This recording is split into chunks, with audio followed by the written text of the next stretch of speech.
Hello, everybody. Welcome to It's a Crime. For those of you who don't know me, I'm Linda, and today we are going to chat about the Suzanne Morphew case. As you know, Suzanne Morphew has yet to be found, and it's time for her to come home. I'm sure all of you would agree. So, what I'm going to do is we're going to do a little interactive live stream today. And it is usually interactive, really. But what I'm wanting or looking for is some information. So I've been working on the timeline, as you guys know, and you know how much I like timelines. The issue is we need to fill in some of the blanks. And one of the things that has been really weighing on my mind is I really want to help. I really want to help figure something out so that we can help Suzanne come home. And the only way I really know to do is to connect the dots. That's how I can contribute, I think. And I think I'm stuck in Canada. I obviously can't go to the States, and I can't slap on those hiking boots. As you know, Andy has done a really great job of gathering everybody and going looking. So we have, here we are. And the only way I can think of is connect the dots, only I need more information to help. So, hello, everybody. I want to say hi to you as well. I know tomorrow is Thanksgiving here in Canada. So for all of you Canadians out there who are celebrating, happy Thanksgiving. I know the Americans in the States, I believe it's in November. So I'm seeing some people coming in from Florida, from Ireland. Really awesome. John says, Linda, we're going to need a president in the United States shortly. I think you should move here so we can vote for you. That would be very interesting if I was president. I think I would do things a lot differently. I'd be a lot different. All right. So, and we can talk about other cases as well today, but I do want to climb in some of this with Suzanne as it's important and she's still missing. And from Scotland, look at you guys go. Linda 2024. Oh, good, Jeanette. Welcome. It's your first time in my live stream. So a lot of times what I like to do in my live stream is have a lot of things prepared. Today, it's prepared in a different way because we have the timeline. And there's a few things that I would love to connect the dots. And you guys are super smart.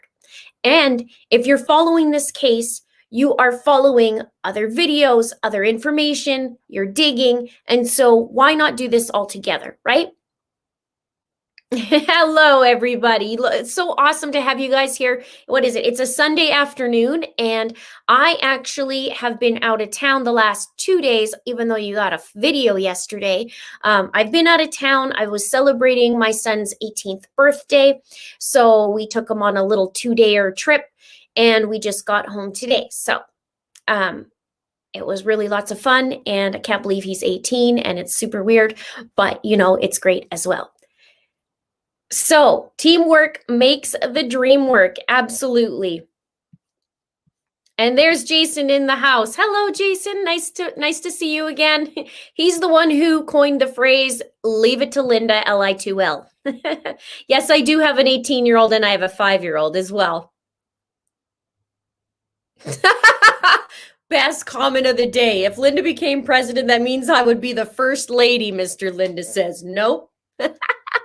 That's really good. All right. So let's dive in. Let's get into it.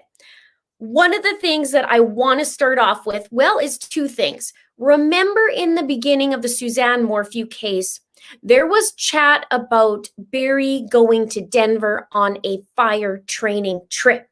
Now, I remember that. We spoke about that because we got it, basically the information in the beginning. Here's what I want to know. I want to know who said that. Was it Barry that said it? Who did he say it to? And when? And so that's one of the things. Crystal Dawn is talking first. One thing, as I found it interesting, Street View Google Maps around their church, behind their church was a cement mixer truck. Interesting. Interesting. I'm not old enough. Look at that. I'm not old enough to have an 18-year-old. Thank you. All right. So I'm so glad to have you guys in here and hanging out with me. So that's one of the things that's been on my mind. And it's interesting because I do remember that, as we all thought he was on fire training. And then actually the fire chief, Robert Bertram, said, no, he wasn't on fire training, or he said actually there wasn't any training from them that he knows of. And especially it's during COVID and all these things. But it did change, right?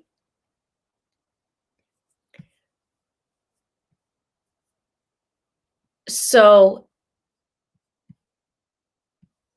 I'm just gonna keep checking the comments if you guys are asking some questions and that kind of thing.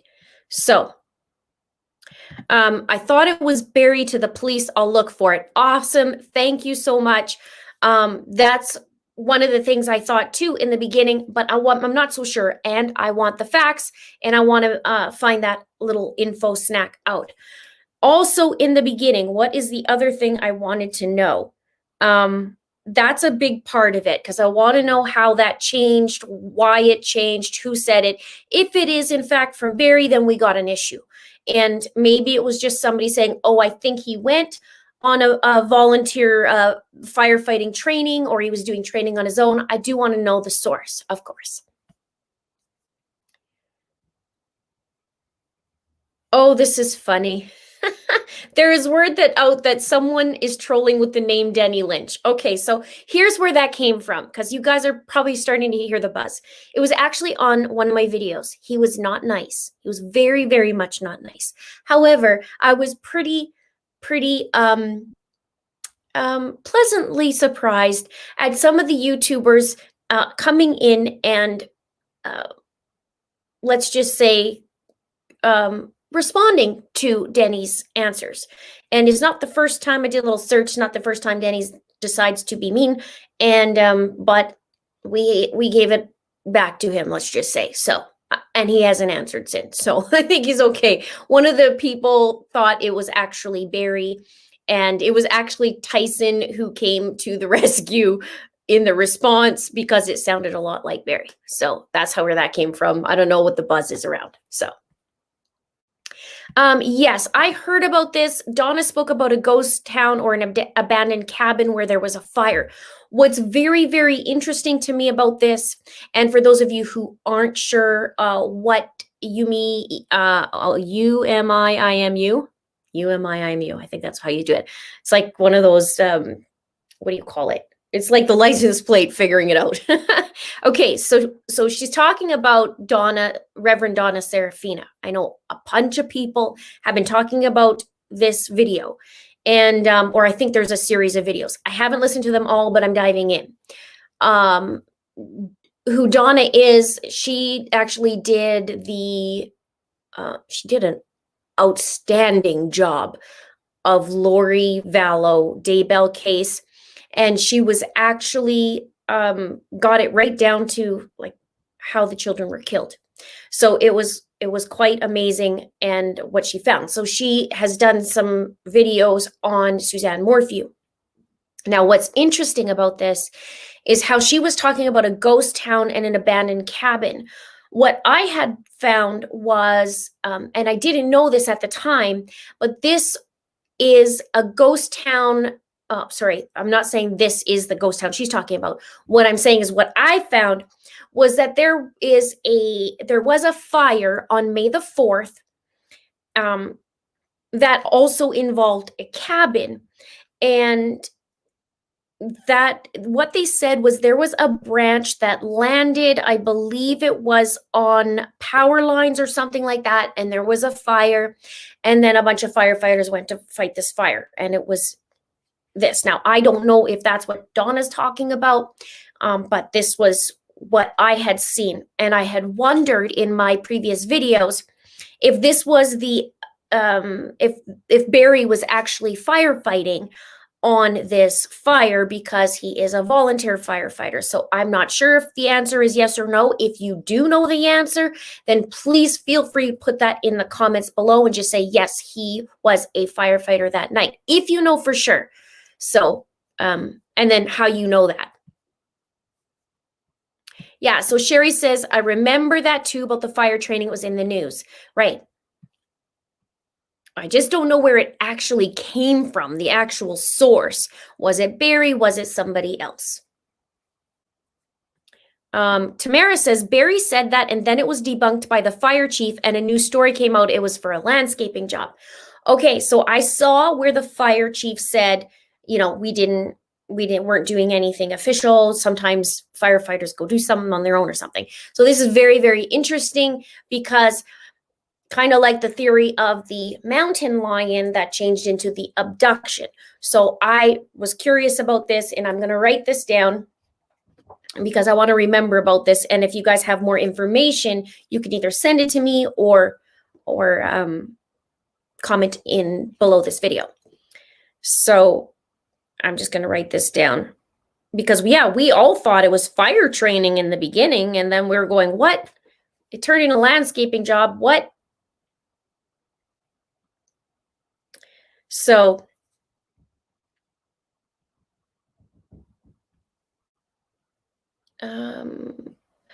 Andrea says, I believe Barry told Andy Mormon this firefighting thing. Okay. And it's been some time, you know, when you kind of hear a bunch of things and you want to make sure. Okay, so Glowing Ember makes a really good point. If it was originally a firefighter's training, how did Morgan and Jeff enter the scenario? Love your question. Very, very, very smart question.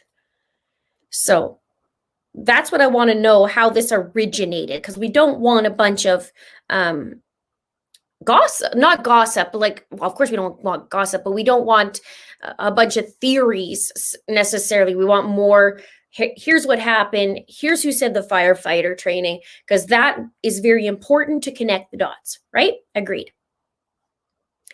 Okay. So we're going to take this little step at a time. Gulf Coast Girl says, Linda, where is the beachfront property from the Morphew house, east or west? The riverfront property is east of where Barry and Suzanne's house is. I should say Suzanne and Barry's house. Okay.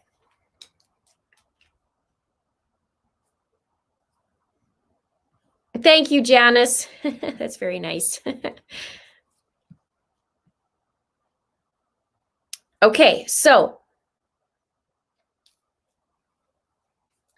we're going to continue on. So that was the very, very, very beginning. And that would have been on the Monday, the fire. There's some sources that say Monday, some say Tuesday. So again, we got to figure out that if that was the 4th or 5th. Now, somebody's asking if the fire was real. The fire was real on May 4th.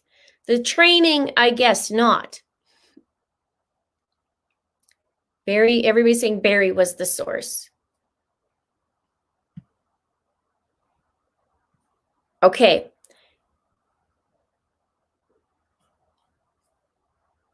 Okay, so we're going to keep going. Here's my other question. Remember in the beginning, there was security footage people talked about. Okay, there was security footage that the law enforcement actually asked. They said to the neighbors or the neighbor surroundings, hey, check your cameras from the Thursday to the Sunday, and or even I think Monday, wasn't it? Let me see. It was from the 8th to the 12th. Check your security footage from the 8th to the 12th. And they said, hang on to it. And that's the one thing. The other thing I want to know is about the security footage or the security cameras from his house. There's buzz going around again, something to the effect of it wasn't working. I want to know when it wasn't working, why it wasn't working, who said these cameras weren't working. Is it just something that a rumor, that's the word I'm looking for. Was it a rumor, or is this in fact something Barry said? I'd love to know. Robin Lane, I'm going to find you here. You have a super chat and I want to find you and acknowledge you. Sometimes when I go through my comments, for some reason they hop and they skip. It's kind of weird. She says, I think the Facebook friending of men Andy's age incident is significant when you consider they're 10 years apart. I find the Facebook friending of these men peculiar in all kinds of aspects. Number one, it was at midnight. Andy Mormon said it's himself, who is Suzanne's brother, that he finds this very, very strange. He said they were his age. They also, in a separate video, not the Dr. Phil one, in another one, Andy said that it was his friends in Indiana. So the weird thing is, why would Suzanne be up at midnight friending a bunch of men, and for what reason, right? Not saying that she wouldn't friend people, but the timing is very peculiar. Also, I want to know, what time does she actually go to sleep? Is that normal for her on a Saturday night? Did she have a long day? Does she usually go to bed at 10:30? What time does she go to bed? Not that it's odd for a person to be up at midnight, but again, with all these things taking place, we hear at 4 p.m. they had a sandwich. Again, who told her, or who said that they saw Suzanne and Barry have a sandwich or grab a sandwich in town? I want to know that as well. It's important who the source is from as well, right? So this Facebook thing is very weird. And when I started putting this timeline together and seeing, okay, there was this Facebook request on on the Saturday night. And then a week later, on the 17th, there was a check-in in Indiana. Another peculiar thing, very odd in my opinion. And then same day, you have Barry putting out this 25-second video. So let's go back to the security. If you know about the security cam at his house or what have you, that's a very important question. And I want to ask another question. I'm just going to write it down so I don't remember or don't forget. So because you guys are awesome and you take in a lot of stuff, and you could very well help as well. And you guys are awesome. So Sandra says, to tighten the timeline, whose device and what kind of device was used to update the Facebook page? Obviously, the authorities would know that when they go in the back end to see the login locations and the history. It would also give clarity on where Suzanne's phone was at the midnight on May 10th. Absolutely agree. Sweden. Okay, some people are from Sweden there. Welcome. Thank you so much for joining me on a Sunday afternoon. We're talking about the Suzanne Morphew case, and we're trying to put things together.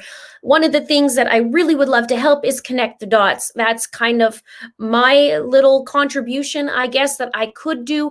Could you imagine? I wish I had the case file. That would be amazing. However, I'll do whatever I can do to help.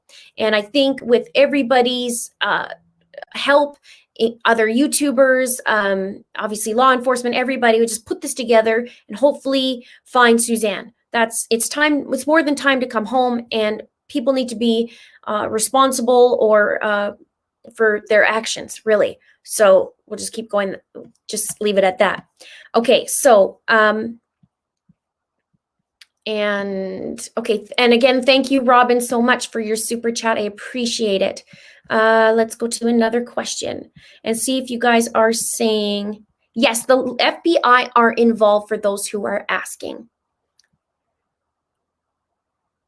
Exactly. Love this question. Tanner Family says, why friend people but not respond to her best friend? Because remember, there were reports that she was talking to her best friend. They were chit-chatting about her friend's child's upcoming wedding, and then it just suddenly stopped. Very good question. This is what makes me wonder that it's very, very peculiar, and there is something to be looked at, obviously. Okay, let's go back here. And welcome to the crime ring, Barb Brown. Just became a member. Now, so Mimi says, could Barry have been trying to set up one of Andy's friends as the abductor? This is what I was looking at. If we were talking about the abduction video that I just did, and I think I might have said it in the Mountain Lion one too, can't remember. However, that's when I was connecting those dots with the Saturday evening of friend requesting a bunch of men. This could do two things. One, show that she's alive at this time and she's on her Facebook page and just friending. It also could show, in my opinion, of course, that she's friending a bunch of men at midnight on a Saturday night. And then a week later, when she goes and checks into Indiana, these people, from my understanding, are from Indiana. They're Andy's friends. So it makes it look like it could be maybe one of these people because, you know, she did that on the Saturday and the next day she goes missing. You know what I'm saying? So really good question. And that's where I was starting to connect those dots. And that same day, then that video goes out. So it's very interesting. Anna from Australia says, good morning from Australia. Please never give up on this. I truly believe if there is a God, he will do the right thing very soon. Suzanne's brother, father, and daughters deserve this. I couldn't agree more. Suzanne needs to come home. The family, and I always say this, it's like limbo is hell, not knowing, right? And Andy busted it. He came down, he's searching. Authorities been on this case since May. What is that? June, July, August, September. We're 5 months now. Actually, yesterday, we're 5 months. We're 5 months. So it's time. And these things are starting to piece together. And I think the more the people are going to speak about what they saw, maybe they were scared in the beginning, or maybe there's some little things that popped up like, oh yeah, I did see that. Maybe I should call in. Call into the tip line because you just never know. Okay, let's see what you guys are saying.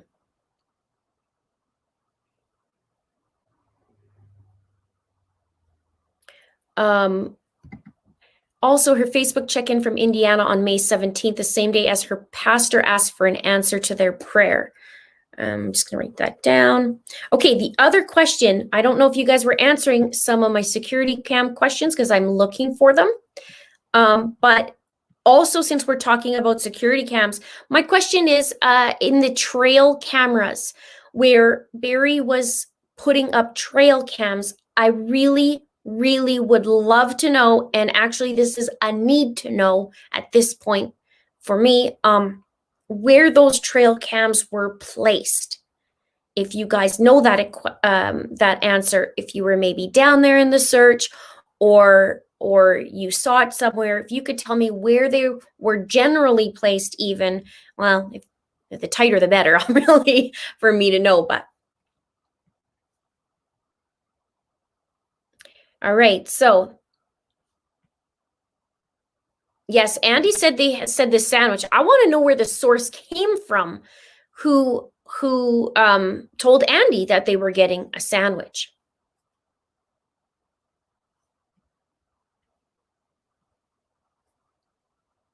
This is interesting as well, and that's where when I found the check-in also with the friend requesting, that was starting to get really weird to me. It started connecting some things, and really when you start to fire through the timeline and see things start adding up and start telling its own story. Would you guys agree? Let me know. Just say heck yeah or heck no.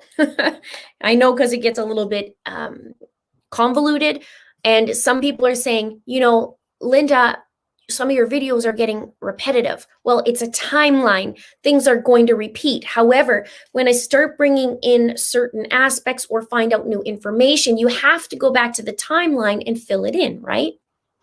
So what I've done so far, obviously, is that mountain lion theory. If you've already seen it, you know. If you haven't, go back, check that, because that's the very, very first theory that was out. And it was also from Barry.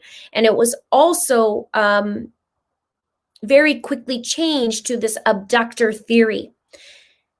We saw Andy on Dr. Phil say Barry was pretty adamant about this mountain lion theory, but it's not looking like it. Now, when you look at him saying the rain, okay, we have him saying, well, it rained that night. And I saw there wasn't, well, there's two reports I saw. One of them said 0 precipitation, and the other one was, in my video, I believe I said 0.15. I think it was even 0.015 millimeters, which is super tiny.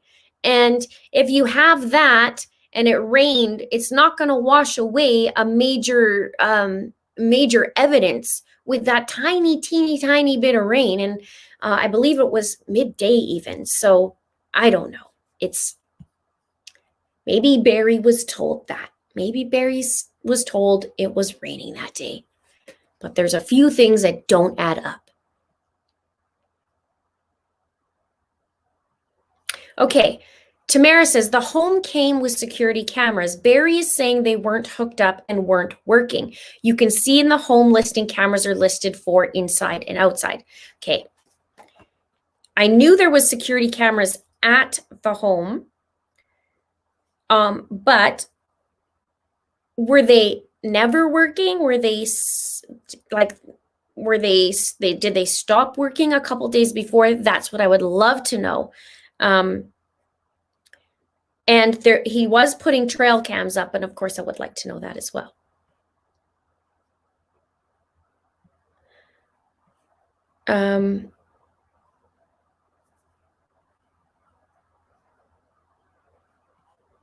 Okay, I'm working through here.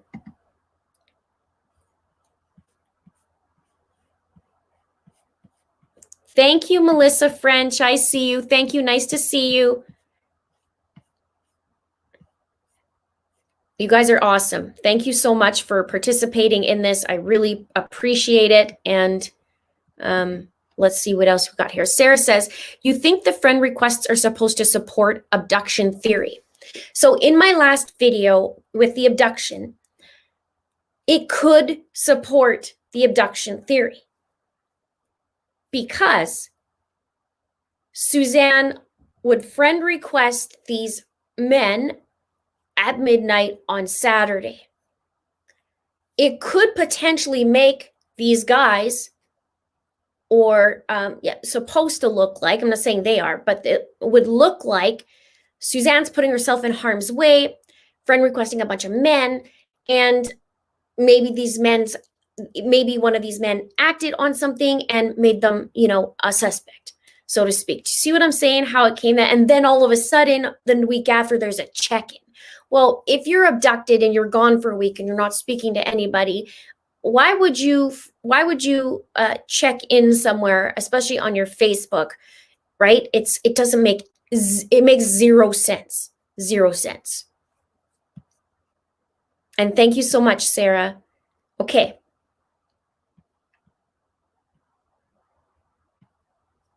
And also I want to say too, okay, let's back up to the rain for a second.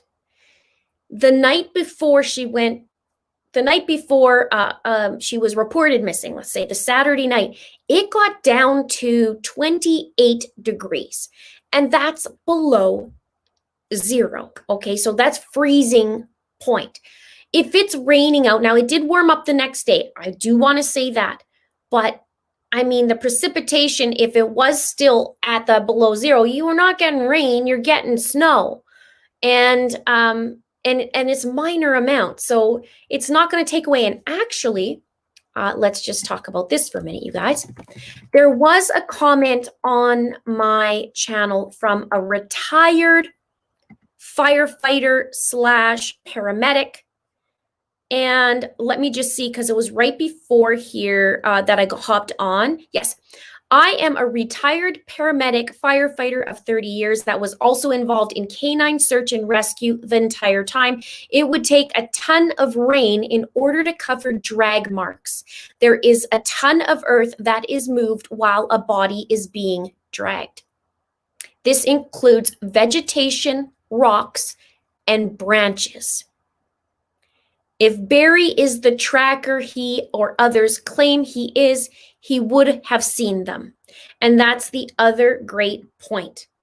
He's supposed to be an expert tracker. And if that's the case, right, then he would know if there were tracks or not. And if it rained, it would have had to pour in order to, or enough to wash away anything. Agreed?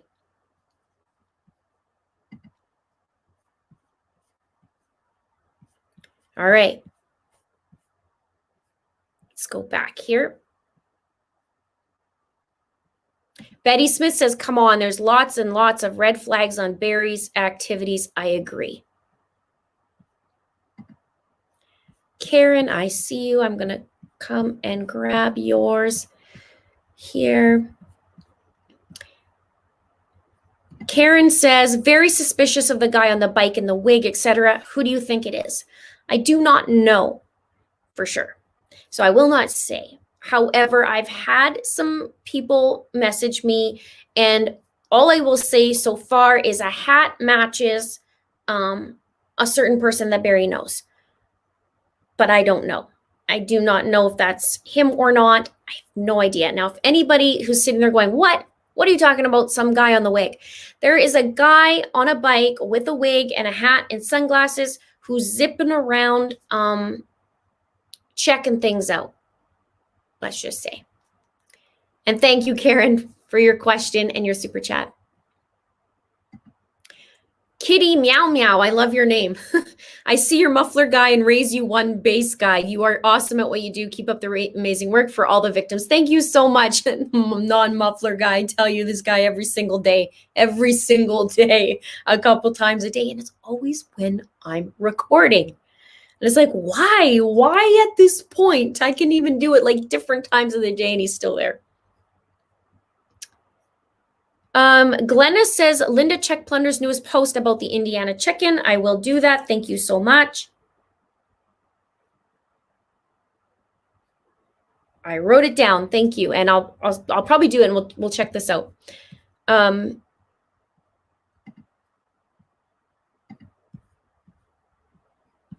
Okay. Welcome to everybody who's joining me right now. We're hanging out. We're talking about Suzanne Morphew case. We're trying to figure out some of the little tidbits that we want to find out what's true, what's not. Is there any more in the timeline that you guys can contribute that you know, but it needs to be fact, obviously, because I'm looking to connect these dots and we all are. And let's just see if we can find out some more information.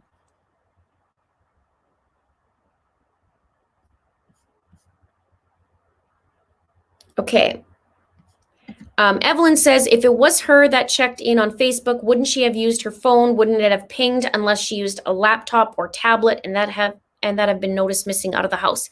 Yeah, I don't know, but you can use numerous things to check in, your computer, your phone, your iPad, or whatever it is, right? But you also know logins from your Facebook security history. It can say where you're logging in. So I do want to know where that check-in was from. Was it actually from Indiana? Was it from Maysville or Salida? Where was it? And what other check-ins there was from that Saturday night? If that matched up also with the Sundays, the week after the check-in, with the check-ins. So the friend requesting and the check-in. Okay.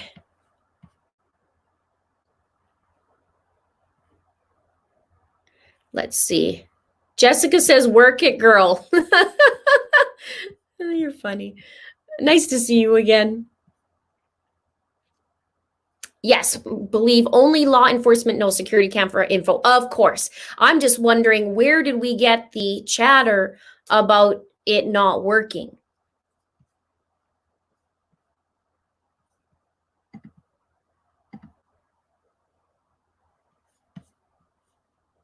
Good Grandma says, if you follow the money, it leads to the church foundation. I think it was Plunder who showed all the info about it, and Barry is on the board. I did see that. I saw the that Barry and Suzanne are directors of that foundation. I saw, but I'll have to dig in more, and I'll have to check out Plunder's video on that.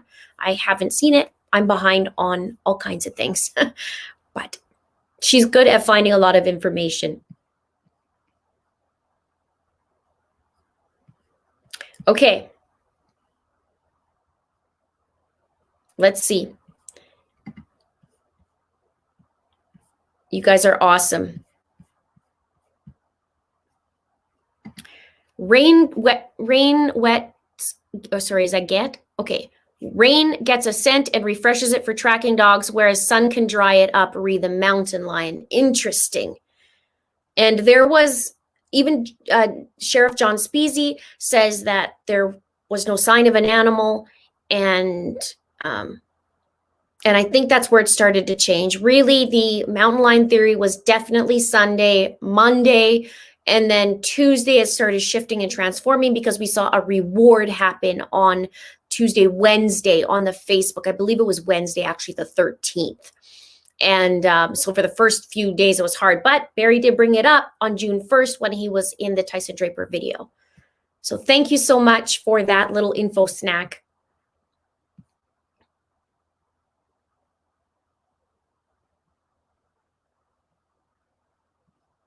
Ladies, okay, how are they going to get enough to arrest him? What's going on, I wonder? I think it's important in a case, obviously, to find the missing person. So I believe that it's just, I don't want to say just, I believe that it's when they find Suzanne, that will help a lot in the investigation, right? So I think it's a matter of time. We'll see when they find Suzanne, and then from there, we'll see what happens. I am working on the next video, which is the theory. Well, I'm doing a theory series, right? So we did 1, the mountain lion. 2, we did the abduction theory. I'm going to have 2 more theories and 1 last one. Let's just say that. I don't want to say too much because I'm working on it. And there'll be about 2 or 3, hopefully. And it's important. Suzanne is still missing. We have to find her. They have to find her. We have to find her. It's still important, important, important. So I know some people is like, this video again. Yes, this video again, because we're starting to get in the meat potatoes and figure this out and connect these dots. Okay, let's see here. And thank you so much for your super chats. Thank you so much, too, for the mods in here today as well. And you guys hanging out with me on a Sunday. And Priscilla says she has my got my picture of Liar Rita's ready. I love that. Oh, Sarah says, what does it mean law enforcement didn't recognize Barry's reward money? If you notice in the press releases, press conference, there's only 1 press conference, but press releases, there's no mention that there's $100,000 or $200,000 reward. They did not recognize it. They did not say, yeah, this isn't a reward. Let's put it out there. They did not acknowledge it, the word I'm looking for. Thank you so much, Sarah. Oh, this is a good question. And I'm not an expert in cadaver dogs. And I got to talk to my neighbor, really. I got to talk to my neighbor because he knows all kinds of stuff, too. And the guys at Profiling Evil. Jean says, how could cadaver dogs dig up a World War II vet 40 years after he was buried if rain takes away the scent? This is an excellent question. This is what I know from what Andy said. Andy was talking about the World War II vet that one of their cadaver dogs found them. They're good. They're really good. They're center strong. They can find somebody such as the vet. Now, my understanding is they actually lick the grass. And if you think about it, if somebody's buried and it's coming up through the ground, right? And so that's the very, very small portion that I know. I am nowhere near an expert or nowhere near know about cadaver dogs too much. So we're going to have, if my neighbor will do it, we're going to have him on. But they do it through the ground. They can smell that, and they're so good at that. It's coming through the soil. And I believe it's obviously the chemical in our body as well. So they're trained on that.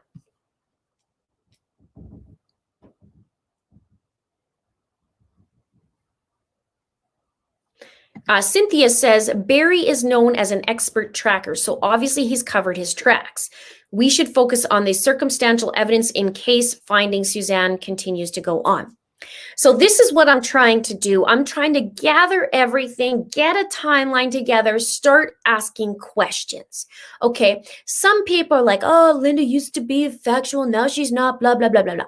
And the reason why I say that is, listen, if I'm going to figure this out, or if a investigator is going to figure this out, they have to start asking questions. What about this? What about that? What about this? What about that? Right? Now, you make a very excellent point, Cynthia. Barry is known as an expert tracker. And what do expert trackers track? Well, footprints, if it's an animal, a scat, the foliage, everything around, right?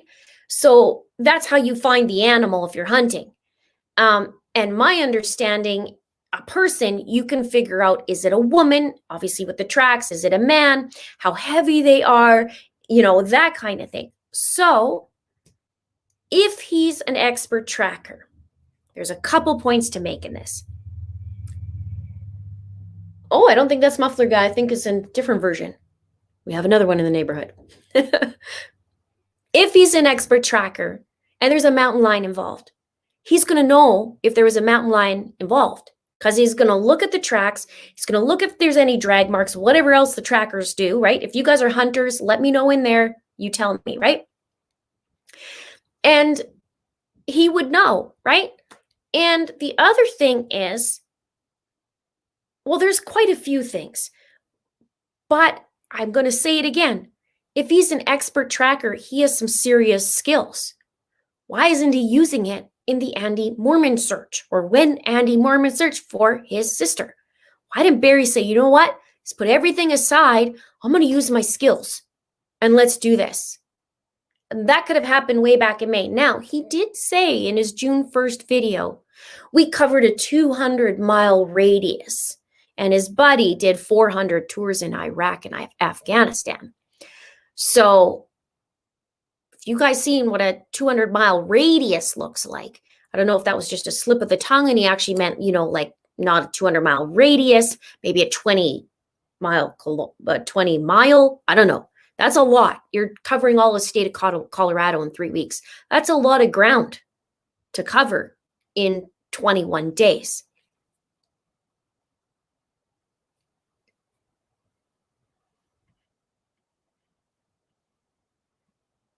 Sarah says, too many theories, like, where's your wife, Burry?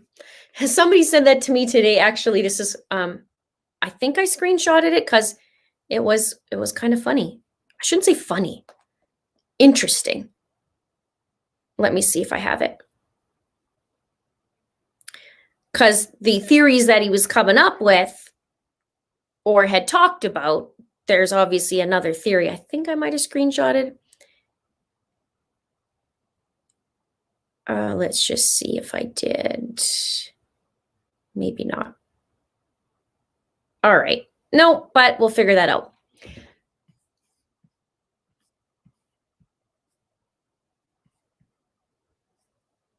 Okay, so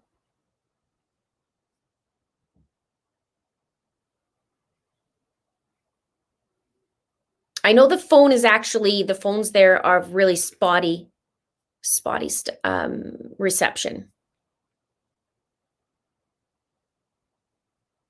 Oh, missing person says it's a crime. It looks like to be more and more like the recent Puma Path listings have been hoaxes. Have you looked into it? And if so, what are your thoughts? Well, I saw it on realtor.com. Yeah, I saw it on realtor.com. So I don't know how that could have been a hoax, because you have to be a realtor to add that to realtor.com. So good question. My understanding, it wasn't a hoax. We'll see.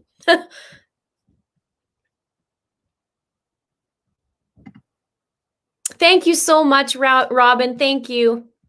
Hugs from Miami. You too. It's probably warm there. I'm freezing my butt off up here. It's starting to get cold. It has not snowed yet. It has not snowed yet, but it's coming and it's cold. Luna Girl says Barry's not trying to find her because he knows where she is.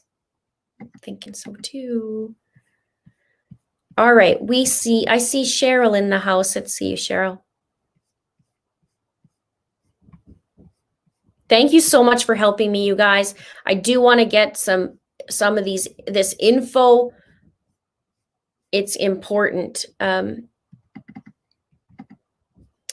Cheryl, I see yours up at the top and I'm just trying to find it.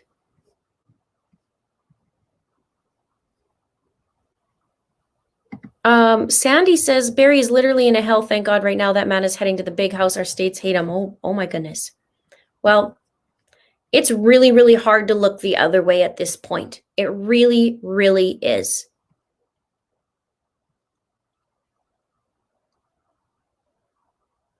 Yeah. I find 400 tours is questionable. It's definitely questionable. Add like 15 months a tour. That's a heck of a long of like the person has to have multiple 9 lives or more. Okay, Cheryl, I'm sorry. I can see that it's popped up on the top and I'm trying to figure this out. Cheryl says, Linda, lots of info on the Draper Brothers video a couple of days ago about the board of the Hope Foundation. They are gathering and confirming data from their sources. Mike King always says to follow the money. Yes, I do understand that's what's going on. And there's a lot of people looking into it. And I started watching their video on the foundation. I was away this weekend, so I think I saw maybe 20 minutes of it. And Tyson actually knows that, but I'll keep going and I'll figure that out as well.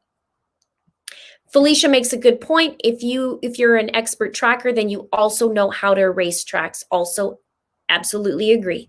You know how to cover your tracks and you know how to hunt the tracks. And again, sorry, Cheryl, I meant to say thank you so much for your super chat. I appreciate it. Okay.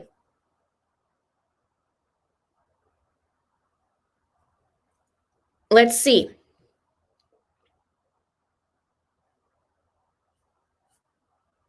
I'm going to be scrolling through there.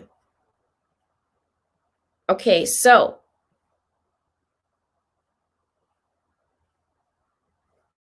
now all of a sudden my things jumped so much. Okay, so we're going to still go through this new timeline because you guys are awesome.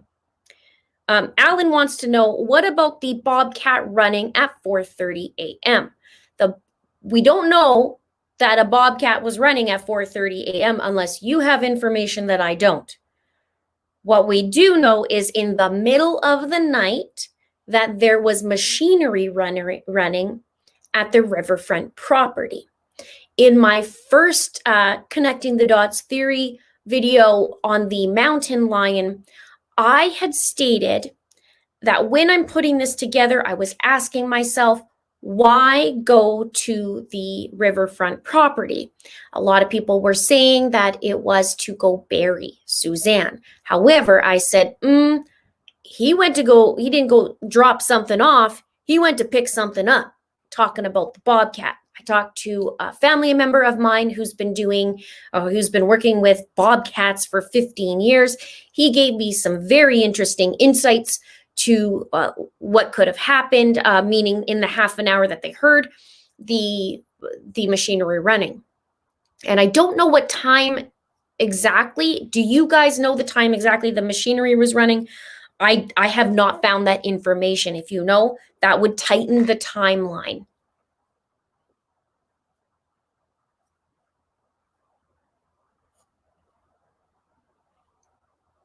Okay.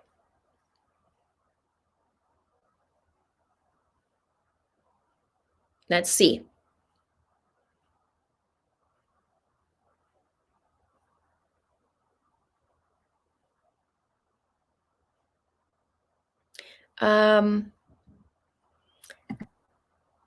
Barry is involving other men into the foundation directors board. That's interesting. I really got to dive into that piece of all that. I did see the two directors were Barry and Suzanne, and then a couple other names. Again, I'm behind on the 8 ball on that.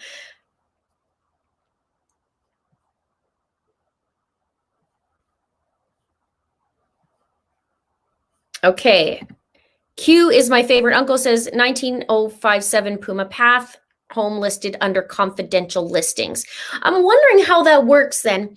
In the listing, somebody's going to call and say, hey, I want to look at the house, and they're probably going to have to go through a process. Otherwise, you're going to have everybody and their dog wanting to go through this house, right?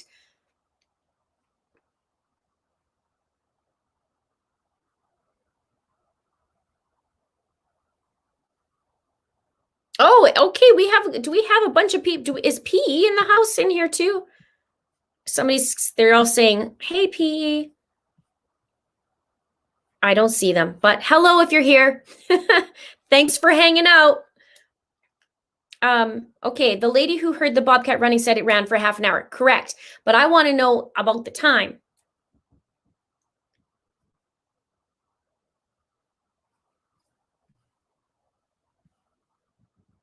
Okay, so April's saying 11:30 p.m.-ish. Where can I find that information? And Sophie says, yes, it's around 11:30 p.m. This is interesting to me.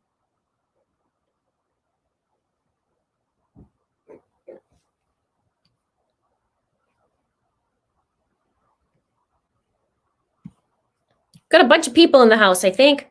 But I don't see your guys' comments, so I'm not sure. T. Jana says 11 to 11:30.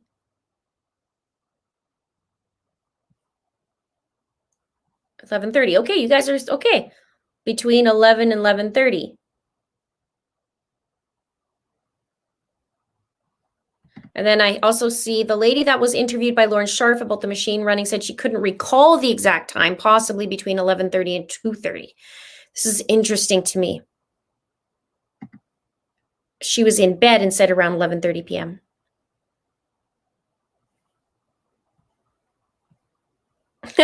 Shelby says you need your own talk show. That will be interesting. I would love that. That'd be fun.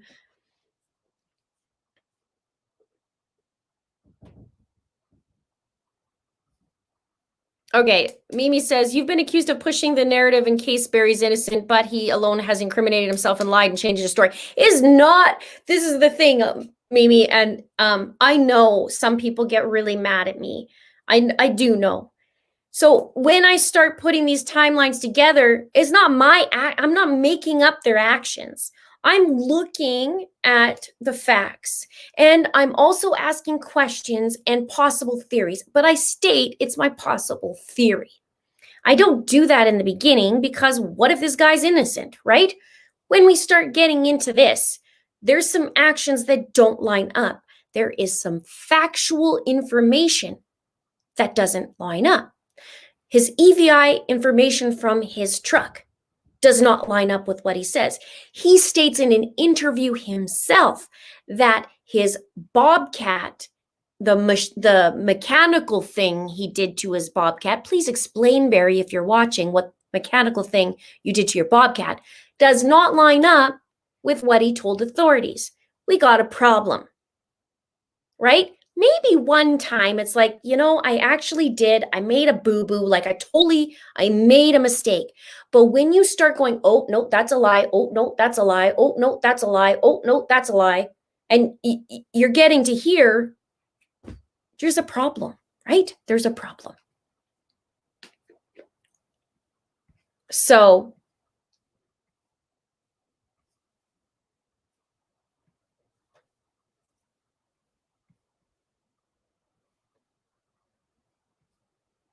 here's the other thing I want to know. Okay.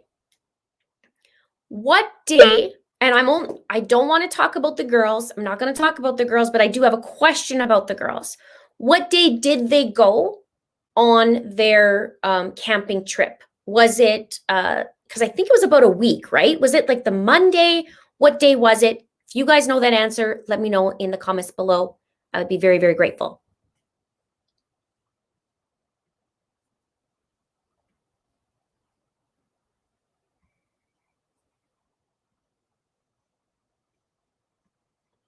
And then,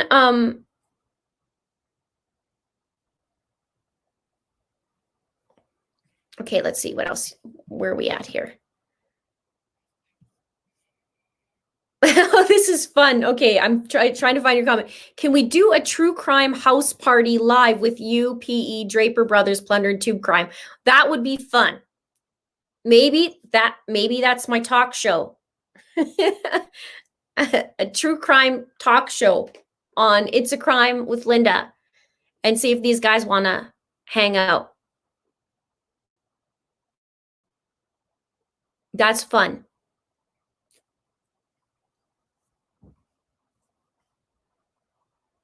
Okay, here we go. Jojo in Colorado says, on Investigation Discovery, published May 20th, Barry Morphew was attending a firefighter training course almost 150 miles away in Denver around the time his wife went missing, her loved ones said. Okay, so they were told that he was on firefighter training. Interesting, isn't it? Remember how I was saying doesn't add up? We got another one, right?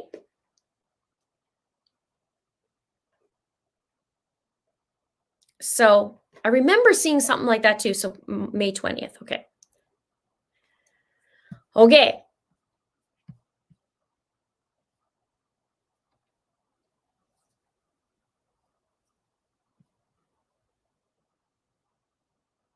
Okay, let's keep going here. Where are we?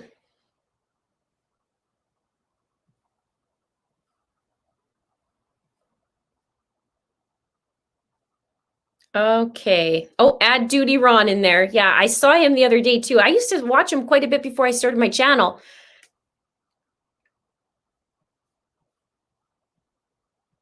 A big collab. I would like that actually.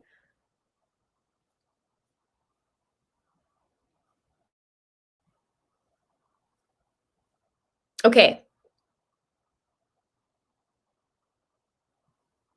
Cruising Cowgirl says, my friend has worked on bobcats and excavators for over 30 years. He needed to change that bucket.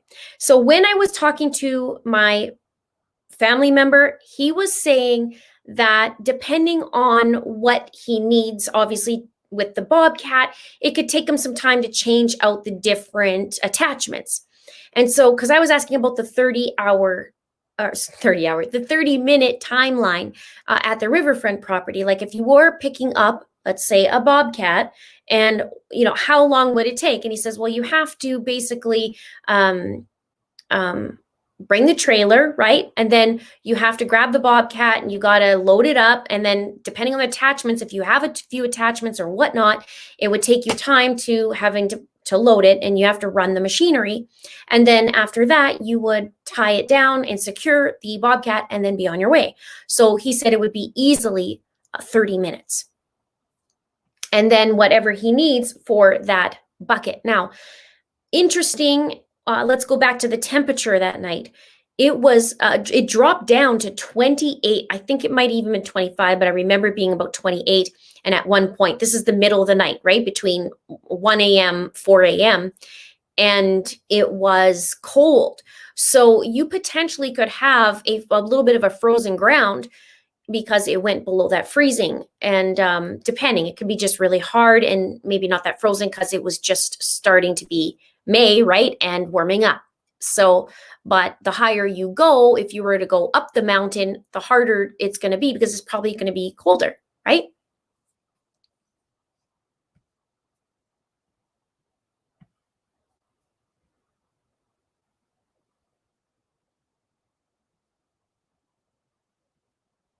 All right.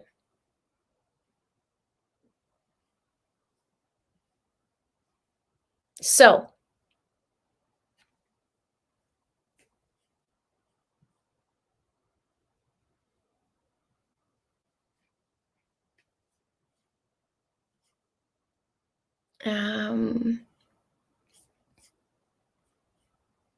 where are you guys?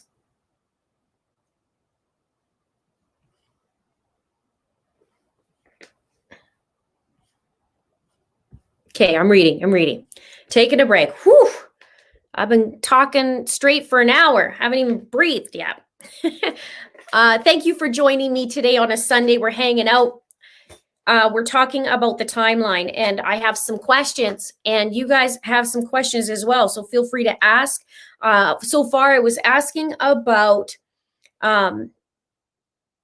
I wanted to know about the comment of going to Denver on fire training before it turned into landscaping. We got that answer.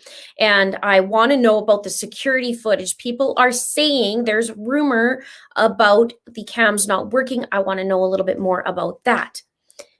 Please and thank you, if you know, but where that actual source came from, or if people were just saying it's not working.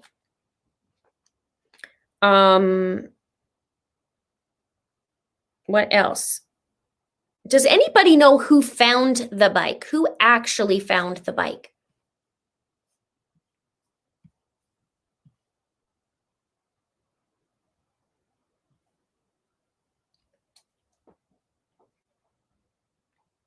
And then just make sure you put bike and then that beside, or the, bike and then that beside it. Otherwise, I'm seeing times and I don't remember what we were talking about.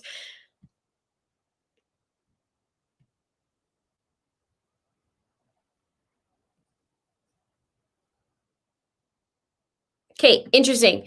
Mission School says you can't just go out and dig a hole in Colorado. Lots of rock and clay and permafrost in the spring. So that's interesting. There's something that I've been working on that this is very interesting. So I'm going to write this down.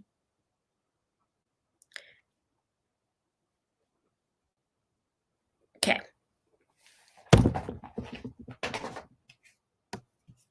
Maureen says, I think the police found the bike.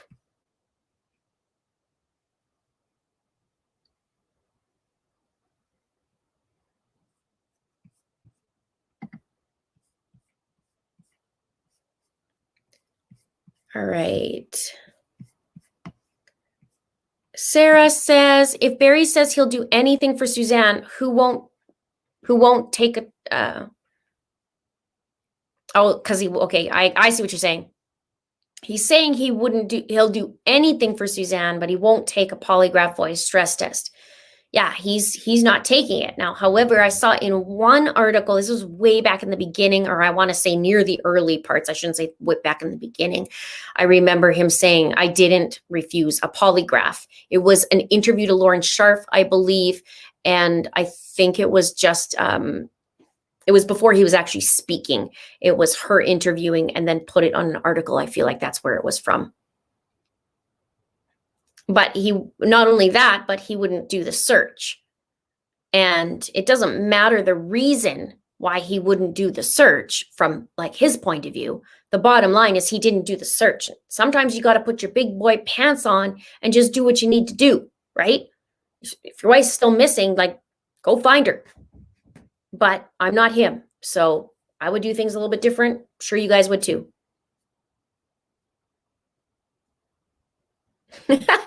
Barry takes that bobcat about like a dog on a dog lead. I've heard people call it the security blanket.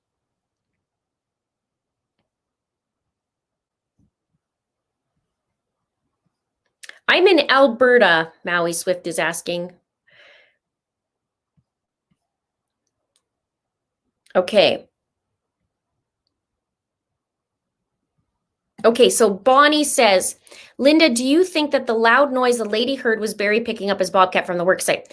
This is one of my working theories that I'm working on. I mentioned that in my video. It would have been a couple days ago. It was the mountain. So this is like Barry Morphew's theory number 1, the mountain lion. And I talked about how I believe it was Barry going to pick up the bobcat at the site. If it's my working theory on that, I said, I believe nothing was dropped off. I believe something was picked up. And it would have been in the middle of the night. And Barry was also at 4 a.m. in the morning rambling down the road, texting for his to gather people for Broomfield, right? So there's so much in there, it contradicts itself. But when I start to rip it apart in the timeline, it looks like the first couple days were that mountain lion theory, that wasn't working. Let's hit up the abductor, because all of a sudden we see so Sunday, Suzanne's reported missing. We think she went either this Saturday night or early hours of Sunday morning. Something happened to her. And then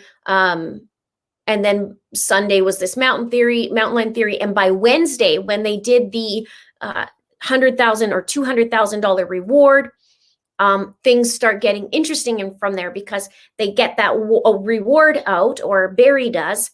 Plus, he has his nephew helping him. So they have the reward that goes out. They have the Find Suzanne Morphew Facebook page.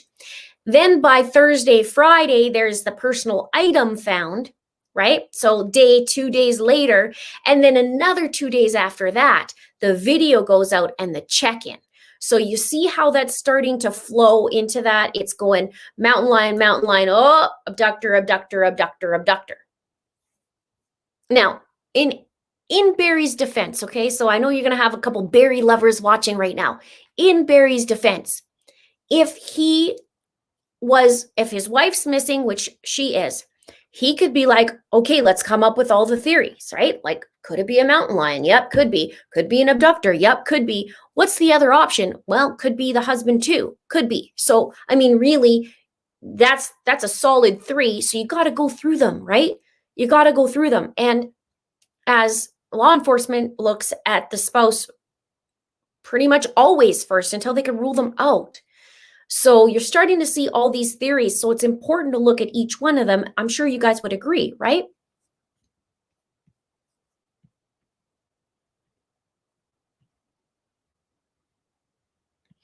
Rose says, who says there really ever was a bike? The only person that says there ever was a bike was Barry and Trevor. But that's the question. Here's important, and I say this over and over and over again. The authorities never acknowledged the bike, really. They didn't put a descriptor of the bike. They didn't put a descriptor really of Suzanne. They didn't put what the bike looks like, where she went on the bike ride. There's really, really, really, really little info about the bike. Now, to be fair, the law enforcement has really not said anything, or not much of anything, in 5 months. So, but I questioned that from the beginning. I don't believe there ever was a bike ride. I know a lot of you feel the same way.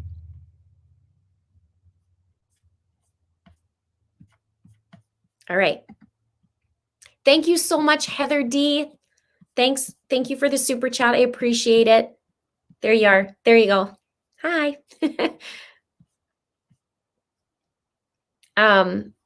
Cynthia says, maybe the Bobcat was only used for transporting on Saturday night. Hole already dug ahead of that.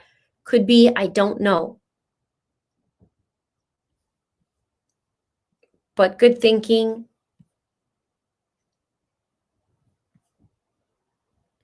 Would like to see hotel footage. Yes.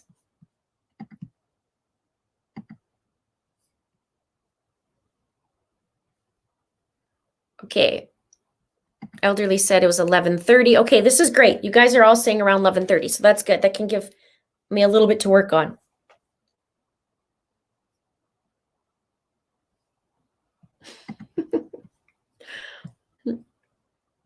I love that.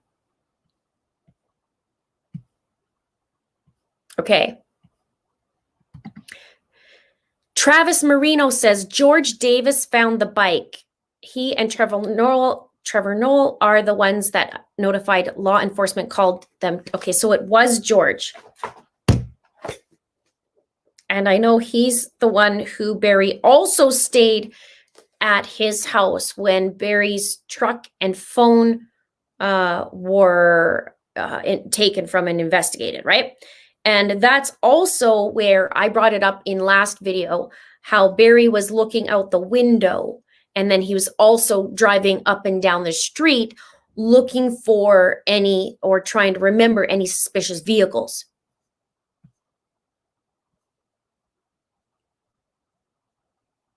Yes. Tim, yes. A plea video highly suggestive of a ransom was put out on Facebook instead of mainstream media, and was done without the endorsement or support of law enforcement. Absolutely. I said this yesterday in that there was zero help. Now, here's the thing. You're going to have help. You're going to want help, right? If you're going to put out this plea video, you got to ask the cops. I mean, you're going to have to ask the authorities, hey, look, is this a smart idea? Is this what I should do? You know, etc. But if you're looking at the actions in Barry, from what Barry's doing, is that a grasping at straws kind of moment for him? If he's truly thinking, holy crap, this is an abduction, I got to put out a video. Would he do that is the question, right? Would he do that in a controlled manner, or would he do that, pleading on camera with a camera crew and having help? This is very interesting because in his video, and I've said this, but his video is very controlled. It's very, he has it the way he wants to have it without the help from anybody. He wants it a certain way, and that's the way it is. And I believe, from seeing some of these things with Barry, I believe that's very much his demeanor. Is he wants it the way he wants it. He's meticulous in certain things, and he likes control. So it does not surprise me looking back that he did that video, because he was in control of it. And you'll see this now. Barry does still not, like, he still does not want to be on camera. And I mean, we've seen Tyson and Barry's video, but that was not by choice, right? So it's very interesting to me, or very, very interesting, as I say. Good Grandma says Chaffee County Sheriff wouldn't let him take part in the first searches. Maybe he was mad about that, so out of spite he wouldn't help Andy. Maybe. I don't know, right? I don't know what his reasoning was. At this point, I'm not surprised that he didn't take part in the search. But one of the things that you bring up, and thank you so much for your super chat and your comment, is they wouldn't let the fire department take part in it. And I know a couple commenters said, well, maybe it's because they're not allowed because it's a coworker that's involved, meaning like it's a missing persons case and whatnot. I was like, wait a minute. I know in Canada, you would still be able to be involved in that search. So I'm not sure what their reasoning is, but maybe you guys know. You could let me know in the comments below. And just to dive in, I guess, elaborate a little bit further, it was very in the beginning when they were actually doing the searches that the fire department was not allowed to help in the search. They did kind of their own private search. So I'm curious about that. Why is that?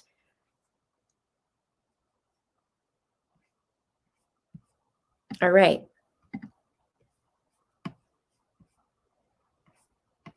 You guys are awesome for hanging out and helping me through this. Is great.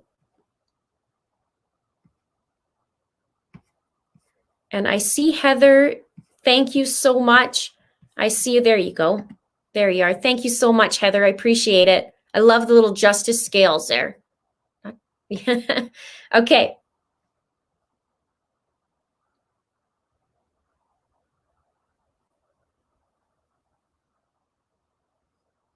Yeah, 2,500 in the chat hanging out. Thank you so much for hanging out with me, you guys.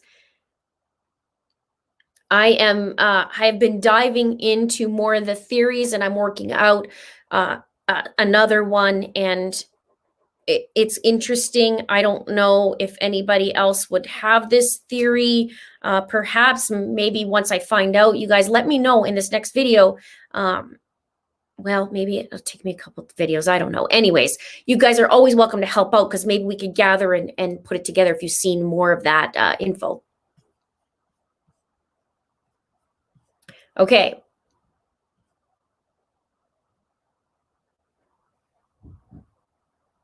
Right, exactly.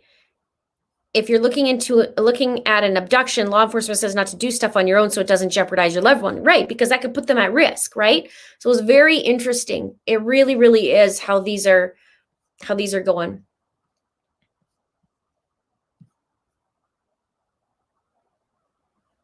Okay. Do we know the alleged wall site his crew was supposed to work on? This is my other question.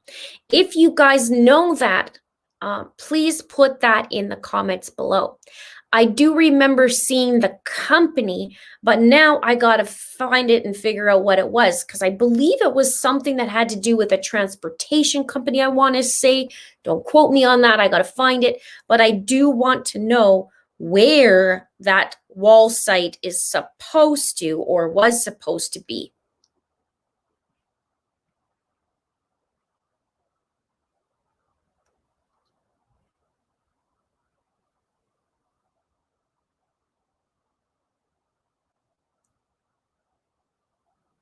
Okay.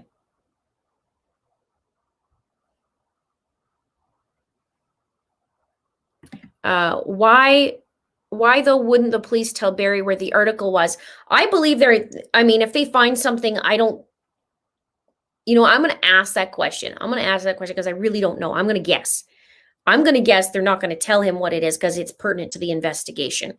And if we had the three theories so far, the abductor, the mountain lion, and the husband, I don't think they're going to tell him. Even though, they didn't say that they ruled out anybody, but they didn't say he's a person of interest, right? But what I found interesting was the wording of the personal item or items from Sheriff John Speasy. And I find it interesting that Barry called it an article. I know some people are like, well, so what? Well, it is interesting because if it was a personal item, it could be, I don't know, could be a shoe, could be a phone, could be something of Suzanne's. We don't know. Could be a lunch kit for all we know, right? Why does he say article? Article to me is like an article of clothing. Did they find an article of clothing? What did they find, right? So I found that very interesting. There's another thing that I found interesting that he said. I'm going to cover it in one of my next theories because it was on Tyson's video. And there's some weird things.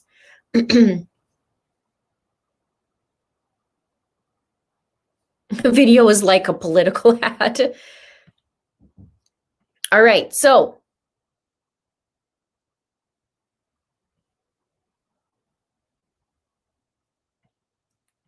Peach says fake crocodile tears. Okay. Now,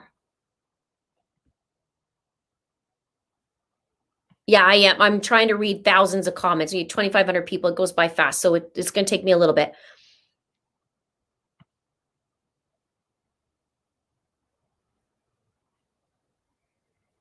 All right, so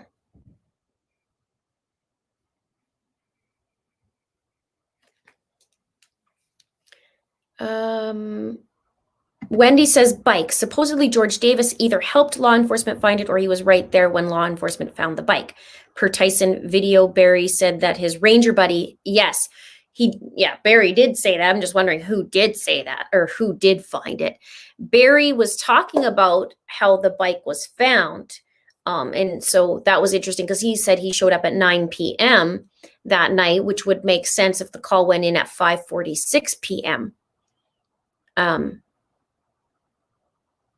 But it's very peculiar.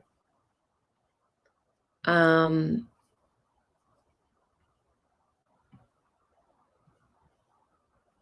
see.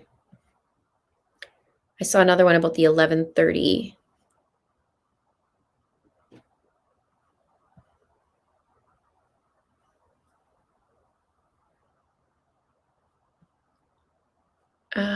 Sorry, guys, just reading. One sec. Reading and breathing. Reading and breathing. Okay. And then so also when somebody earlier was asking about the bobcat, why I think too with the bobcat is because they hit on the riverfront property with the cadaver dogs and they hit on the site with the tree. And they also hit on the addition. Where is this addition? There was an addition made. Profiling Evil was talking about that, and I never did find out where this addition is. They said an entrance addition. I'd like to know where that is. If you guys know that, please, please, please let me know in the comments below.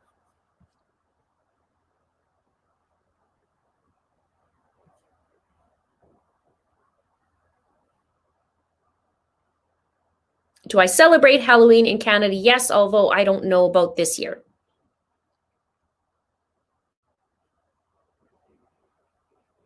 Okay, one sec here.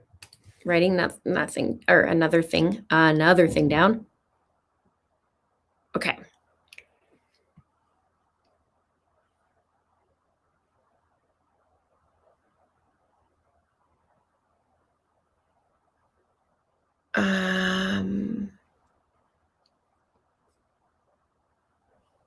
All right. Who called 911? That's the loaded question. I have no idea. I don't know. I know some of the options, but I just don't know who ended up calling 911.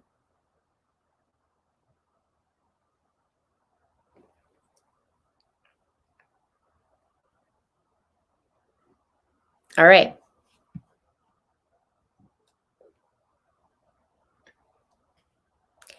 All right, so let's go back here. So we're going through the days here, you guys. And let's see. Personal items were found. The check-in happened. Barry made his video.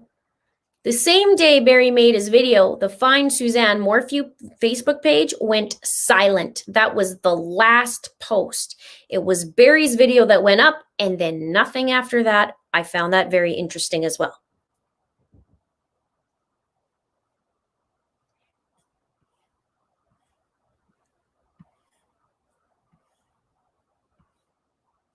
Hello from Utah. Hello, Sassy Sandra.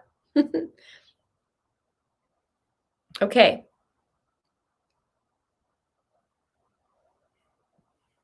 Seeing if you guys are showing me here the addition. Okay, so maybe that was. Maybe Maureen, maybe you're right. I was thinking separate location, but wasn't the addition part of the riverfront construction site? Maybe you're right. I'll have to find that out. Which would make sense if it was the Bobcat, because the Bobcat would be used in these different, potentially, right?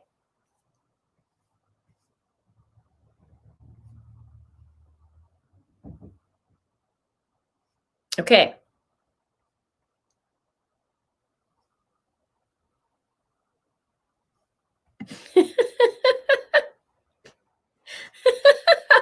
Jody, this is the best comment of the day. Barry's Bobcat seems attached to his truck like a kid in a car seat. That's funny. I'm laughing too because some people have made comments under my videos and they're saying like it's like a security blanket. So it's funny. Anne Lane says, law enforcement was at Suzanne's place days before she vanished for a domestic dispute. I'd like to know how you know that, and if you could let me know, that would be awesome.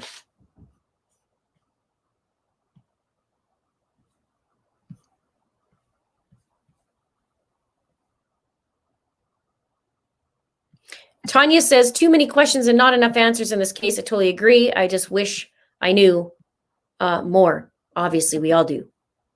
Tim says, happy Thanksgiving to you and your husband. Thank you so much. And you guys, I guess, if you're in the States, it'll be next month, I believe.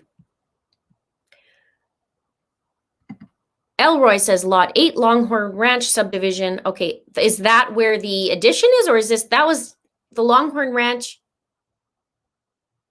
Lot 8, that's just a lot. Okay, that's awesome. I'm going to have to look this later so I can get the number. Or I'm going to take a screenshot, or I'm going to take a picture from my phone. There we go. All right.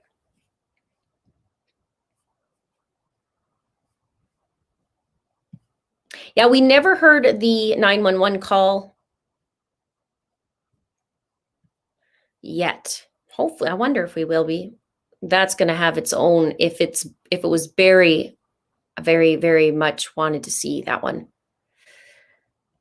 Radmila says Barry was a firefighter to his own advantage. I want to talk about that for a minute.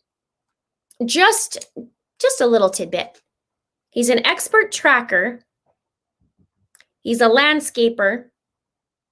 He's a hunter. He's a firefighter. He has a lot of skills in those areas, right? Tracking, fires, how to put out fires. He knows a lot about the ground and the trees and tracking people. I mean, he has a lot of skills. So I could see how he is regarded as an expert tracker. The other thing is that just sparks my memory. It was I said this in my first video of the theory of the mountain lion, where when he was described as a firefighter, he said he'll do anything for anybody and stop everything to do it, or something to the effect of that. You'll have to go view my video.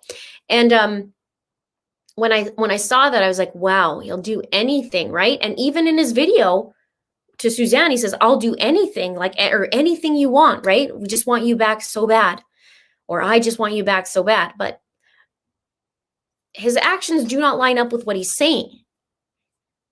If you're going to do whatever it takes, yeah, that's what he says, whatever it takes, right? If you're going to do whatever it takes, doesn't that mean like setting things aside? Who cares what the media is saying about you? Get your butt out there. And Mike King said that on the Dr. Phil show, I believe. He's probably mentioned this before too, saying, look, like, he was talking about this very thing. Like, you're going to do whatever it takes to get your name off the table. Like, just do whatever it takes, whether it's polygraph, whether it's this, whether it's that, like the voice analysis, stress test, all those things. And so that the authorities can look somewhere else and go look who's responsible for the disappearance of Suzanne, right? And it's a very valid point. And Mike made a very valid point about the Elizabeth Smart case. He said a lot of people point to their fingers at the dad, right? But he was seen time and time again, get out to the media, talk about his daughter, and just get the information out there.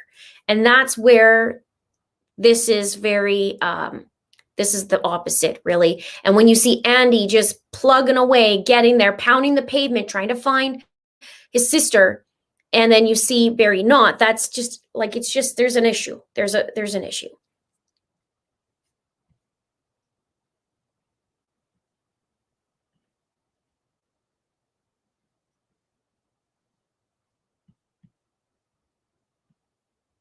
So there's something going on, right? And whatever it is, if he's not guilty and if he's innocent, well, then he needs to look at his own actions of what he's doing, because they don't line up, right? In future, what you say and what you do are two different things. So you might want to take a look at that.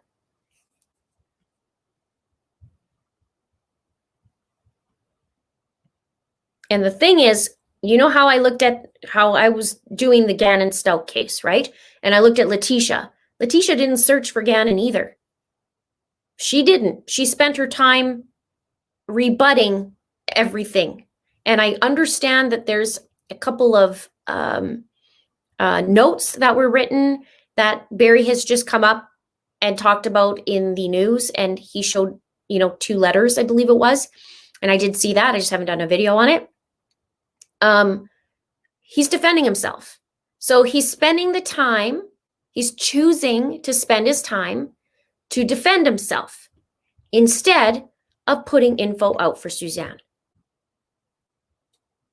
So you tell me how I can look the other way, or how can you look the other way when things are not, they just don't add up.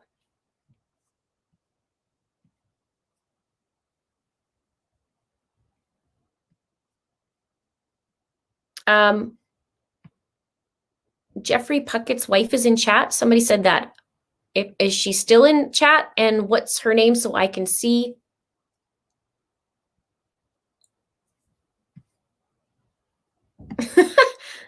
I'd make a scary detective. No, you didn't. Just get away with it.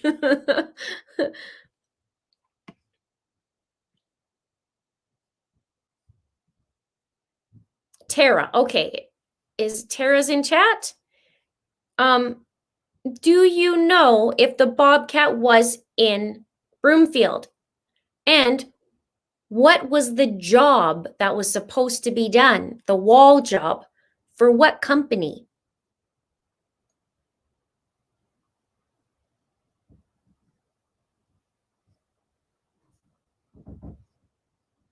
Okay, I'm going to take a look at this. Writing is not the same on the card as the two notes. I'm going to have to look at that because I just saw the two notes. I didn't see a card, but I'll get there. I was away for a couple days.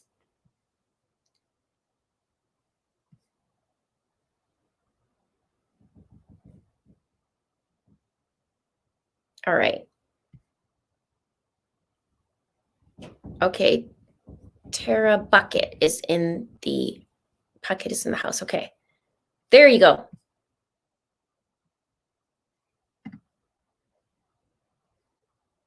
Okay. I found you, Tara. So thank you so much for being on here. I do have a couple questions, and if you can answer, that'd be awesome.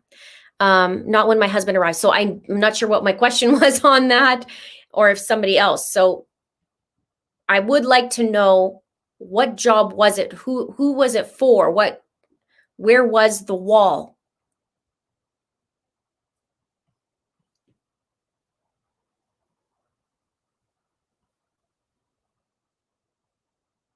Oh, Mr. Linda. Okay. Coda Frank says, you're amazing. Thank you for all that you do for victims of crime. Thank you so much. Hashtag bring Suzanne home. Let's bring Suzanne home. It's time. Thank you so much. Yeah, I mean, we just need to, I want to help figure this out. So I just need more tighter timeline and then see what we could do.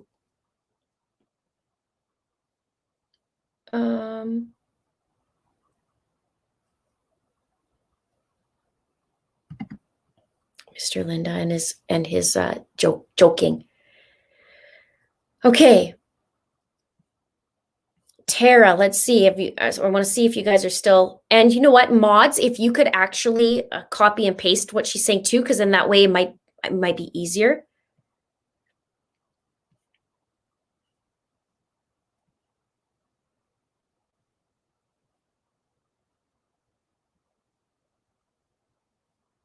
So, because what happens in my program, it just bounces some of the comments. So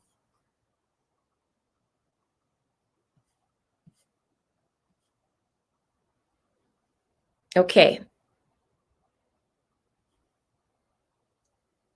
So I see. Okay, here we go. And yeah, people were asking who Jeff Puckett is. He was the employee that was actually seen on interviews, and also he was in Broomfield that day. And he also was talking about the insurance paper, which I want to know what kind of insurance paper it was. But he found that, and he said things were really odd. He says either it was foul play or it was an alien abduction. He says, and we know alien abduction is, far-fetched.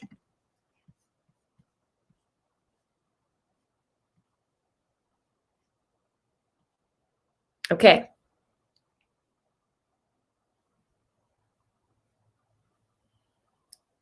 And it's this is a good question too, because the question is, when did Jeff get notified of having to go to Broomfield, and by who?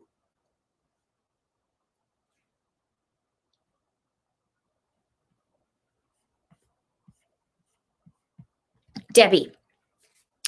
I work in the hotel industry, and camera records over every 30 days. However, they can check on the timestamps that his room key post upon entered.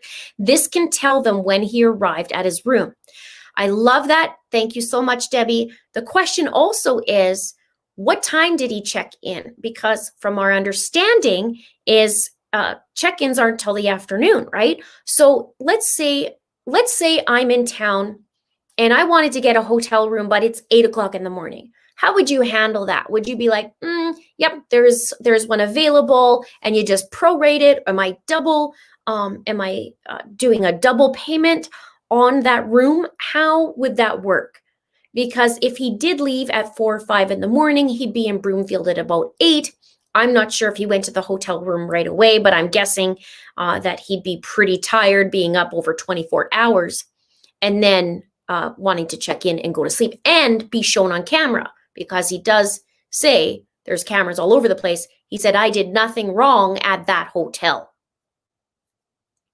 Just want to put that little thing in. Okay. So thank you so much for that, and I look forward to your answer on that as well. Okay. Paul says, Barry made a point about leaving all his tools as well. He has a need to ensure he has no physical association with the crime. And what's interesting is the workers actually said, well, it looked like he just dumped out everything. Morgan said that.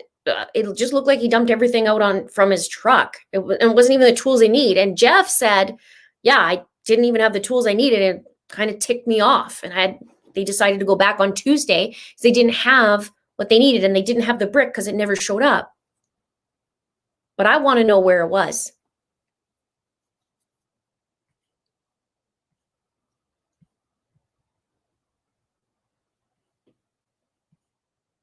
Okay.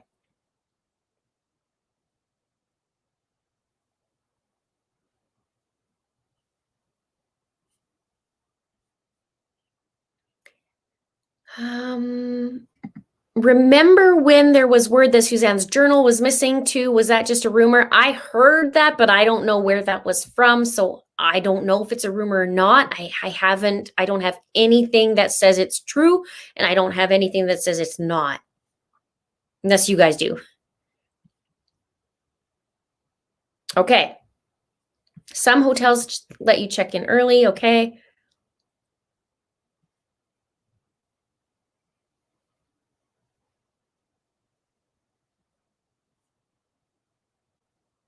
Let's see.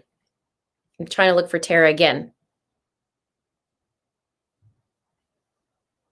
All right, so Jeff said Barry called him on Fox interview, but when? Because I've seen two different things. I've seen that he met with him on Saturday, and then I'm also hearing that it was Sunday.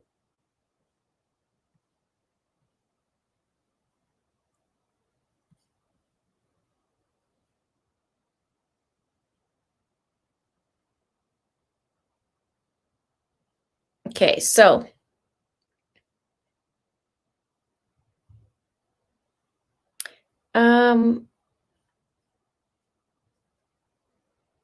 insurance paperwork, what kind of policy? Was it current or a past policy? Barry could have just cleaned out his truck like a glove box. Very true. You make a good point. Oh, Debbie says he would have to pay for that night. Check-ins are usually at 3 p.m. and check out at 11 a.m. or noon. They can tell what time he checked in for sure and when he checked out as well. Yes, I do know that, but he would pay for the night. So, okay, so he'd pay double night then, right? So, meaning he comes in at 8 and would pay for that, and then, is that what you're saying? I believe, right?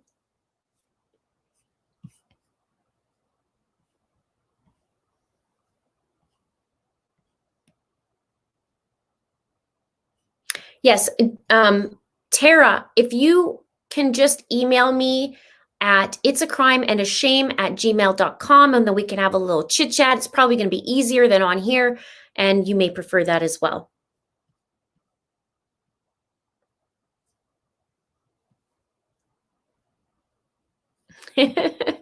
Thank you, Mel Mac.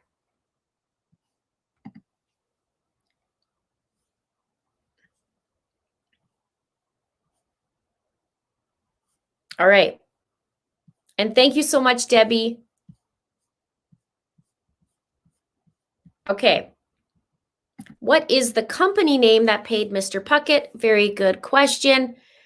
And I want to just expand on that. Remember when we saw Morgan Gentile's interview, and she said a couple days later she was approached by a family friend and a family member saying that we would pay you, but we don't want it to look like hush hush money. I found that very interesting. So I don't know that answer, AK, but maybe some other people do.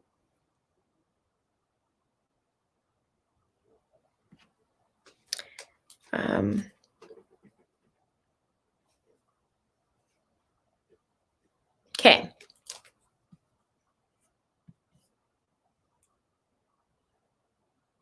And then if somebody wants to put in my email in there, if it's just a little bit easier, I would appreciate that as well. Okay.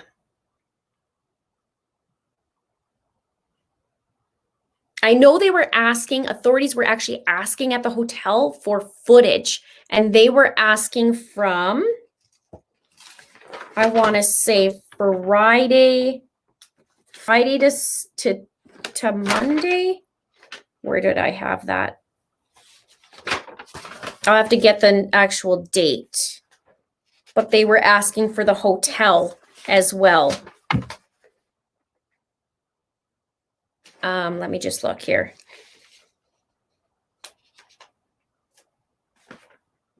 Because I know they were asking at the hotel for the video footage. And it was interesting at the days because they started at Friday, something like that.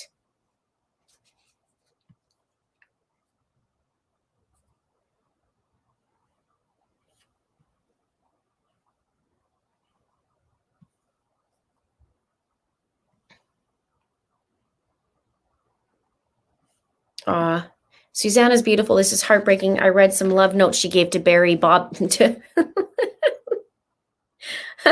I read some love notes she gave to Barry Bobcat. She really loved him. I saw the notes. Yes, they were very, very, very heartfelt. I haven't seen the card. Somebody said a card. I think I saw 2 notes.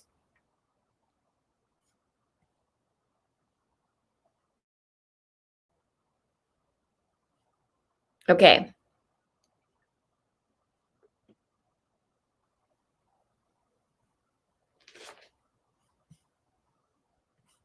All right. So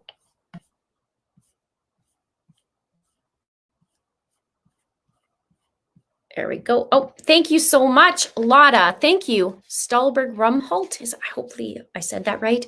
Thank you so much. If you have a question, you let me know in the comments as well. You're more than welcome to ask a question or a comment.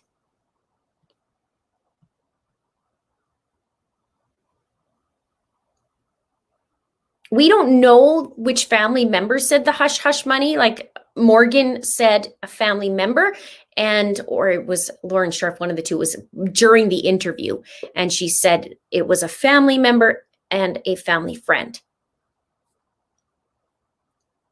But I believe one of them may have been that.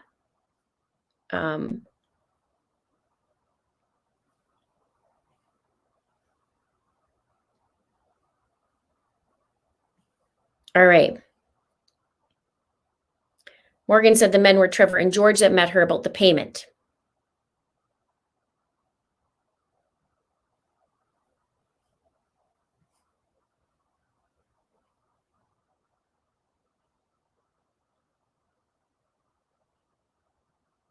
All right, look at you guys go.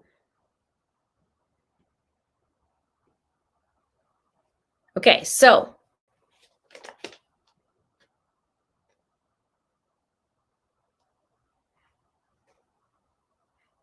you guys are awesome. Thank you so much for everybody to hang out. Man, we're going almost 2 hours straight. I know I can talk. I'm going to have to go soon, but okay.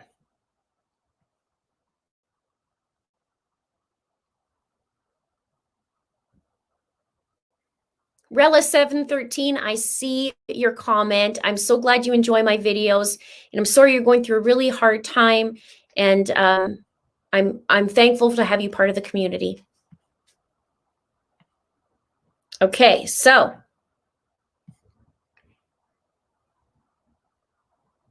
yeah, I want to know when Barry checked in. I want to know when did he book it from his phone? Did he book it last minute? Did he book it when he walked in? Did he book it at 4 a.m. when he knew he was going to Broomfield? I want to know when that room was booked. And if you didn't see my last video about this, about the timeline, I believe if Barry had the worst night of his life, like Morgan said, and he was up in the middle of the night and definitely at 4 a.m., he would be tired, right? He's been up for 24 hours at this point, possibly longer. Then he has to drive to Broomfield for 3 hours. So I believe that, okay, so that Morgan then says, well, it looks like he's only doing a half an hour work. I don't know what he did all day, even though he said he was there all day. And in my video with the mountain lion theory, I believe Barry was so tired he needed to sleep, and he slept for a while. And that's potentially why Morgan said it looked like he was on the bed, because it didn't look like the staff made it. And it would make sense why he only did a half an hour. But where did he do that half an hour work is my question.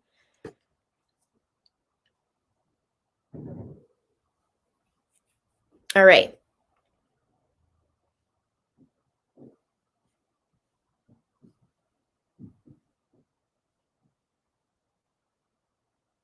Okay, so. Okay, Debbie says, yes, he would have to pay for that day and night as well if he arrives early in the morning before check-in time. They should go back and investigate more and ask questions to the hotel staff. Thank you so much for your knowledge and for your super chat. I really appreciate it. What I do wonder, yes, so if he's going in that, like I said, I want to know what time he decided, okay, I'm going to book that, or does he know this place? Like 4 a.m., is he just, okay, hey, I'm going to book it just on an app, or am I just walking in, being certain to be on camera? I mean, there's so many variety, or so many, what's the word? Possibilities.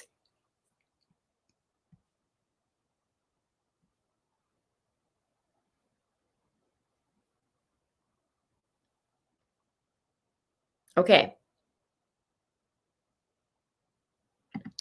She said he had the worst night when she saw him at the beach site. That was Saturday morning, Linda. When I saw it, she said he sounded like he had the worst night of his life when he was asking about the 4 a.m. to get to Broomfield. Because that's going to bring a whole bunch of more if that's the Saturday morning. She said he was acting very weird on Saturday morning, and she thought she was going to work all day, but she only worked till 11 a.m.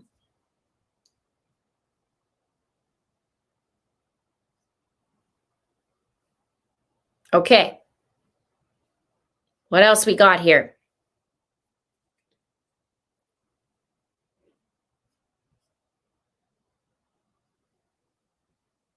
Don't we all, hey? I want to know minute by minute GPS readings from home to Broomfield.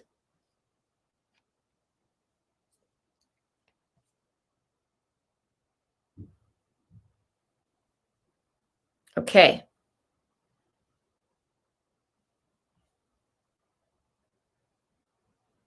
When did he first tell his workers about this so-called job?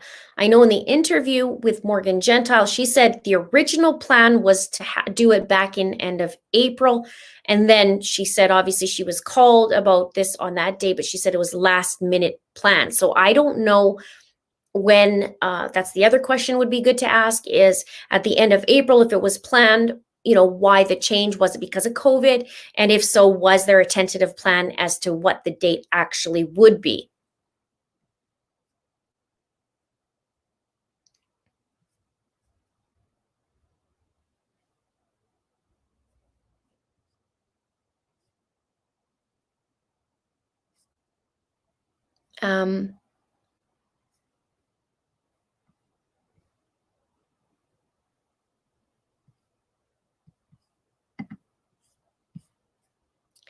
Okay, so take another look at the timeline just to double check that I've going through all these.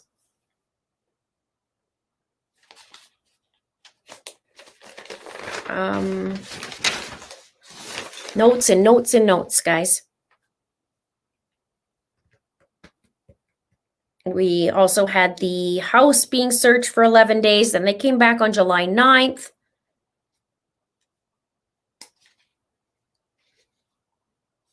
Which is interesting. When this abduction comes through the check-in, I want to know who did somebody tell Barry about this check-in? Does he know about the check-in? Because the same day he did that Barry video. Now, 2 days later, the authorities cordoned off his home. I think that's important. I think that says a lot of things. Riverfront property, and then pretty much that. So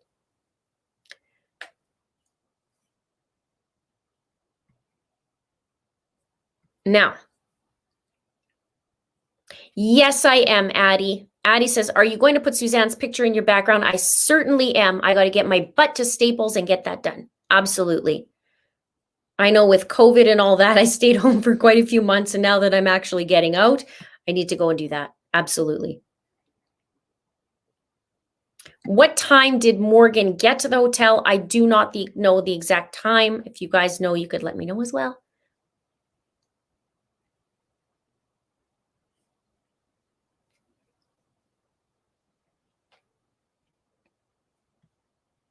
Okay. Yes, Luna Girl says you can check in from any location on Facebook without being in the actual location. Yes, I do know that, and I agree because I do put that in my yesterday's video, actually. Good Grandma says, Andy said Morgan said he called at 4 a.m. as he was barreling down the highway. Yes.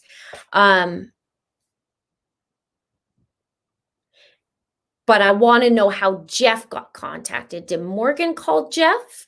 Did Barry call Jeff? And if Barry called Jeff, was it at 4 in the morning? Was it a day before? Was it later? Right? And a side note, Lucy wonders if Muffler Guy knows he's famous. Not yet, but he will. When I provide him with a brand new muffler. Say, I think you forgot something or you missed something. I don't know, but this is for you.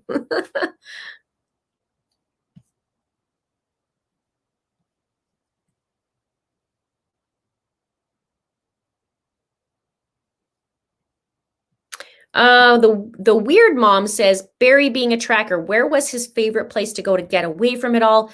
That's where I think Suzanne is. Sadly, the possibilities are vast. From my understanding, what he really liked to do was go out and go hunting, but I don't know where his favorite place is to go. That's a very good question.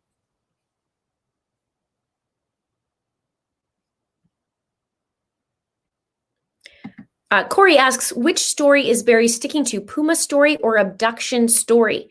Well, I think the Puma story or the mountain lion story was getting debunked quite quickly for in general, let's just say. And so I think the abduction theory was a little bit better, so to speak. And then there's a few things I do wonder, though. Let's say that Tuesday, Wednesday is where the authorities are like, not an animal. And Andy's saying, Barry, not an animal. And now we got a situation. So this abduction theory comes in, right? Okay, if not an animal, then maybe somebody abducted her. In general, people would say that. Remember, I said the three so far, kind of. Like abduction, mountain lion, and the spouse. And so if it's not the mountain lion, well, don't want it to be the spouse, right? So the next one is abduction. So we see this reward go out, the $200,000 or $210,000 on the Wednesday. By Friday, there is a article found. I want to know, was the article there the whole time, or did the authorities actually search that area and then they came back and found that there's another article? Or what's the case, right? Or was it just there from the beginning? That's the question. And it was found west of where Suzanne's bike was found. I want to know how that got there. Did it get chucked out the window because somebody abducted her? Like, how did that happen? Was she bike riding and then coming back? Like, what is the option, right? So there's some strange things. And then so you see Friday that article was found by Sunday, there's an abduction video and there's the check-in. And then, I mean, what happens after that? 2 days after that, the authorities go in and check the house. Then the riverfront property was checked on the 22nd, right? For 3 days.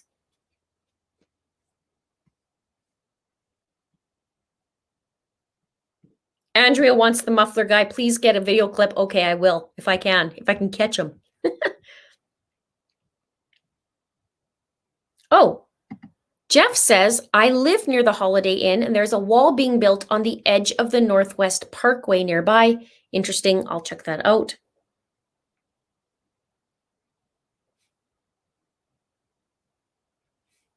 Thank you for your comment. All right. So we have a few more minutes here and then I have to jet. Thank you, Amanda. Thank you. I super nerdy at timelines. I love timelines. And I know sometimes I see a little bit more details and sometimes people don't understand where I'm going with it, but bear with me. bear with me.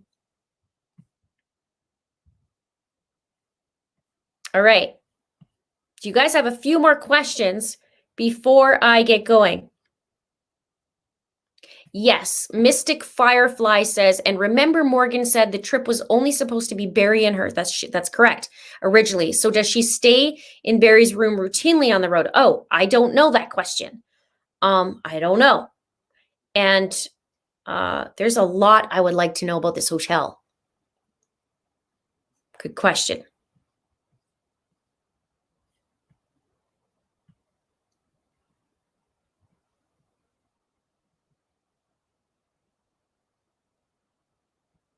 Okay.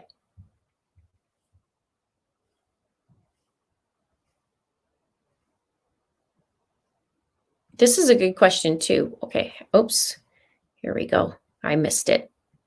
Okay.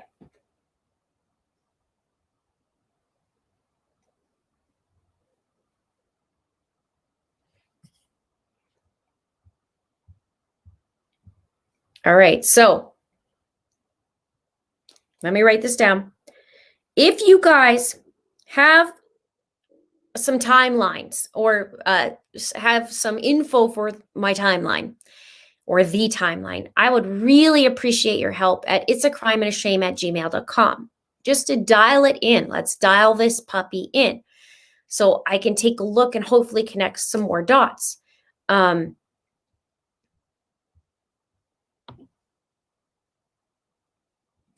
I don't know.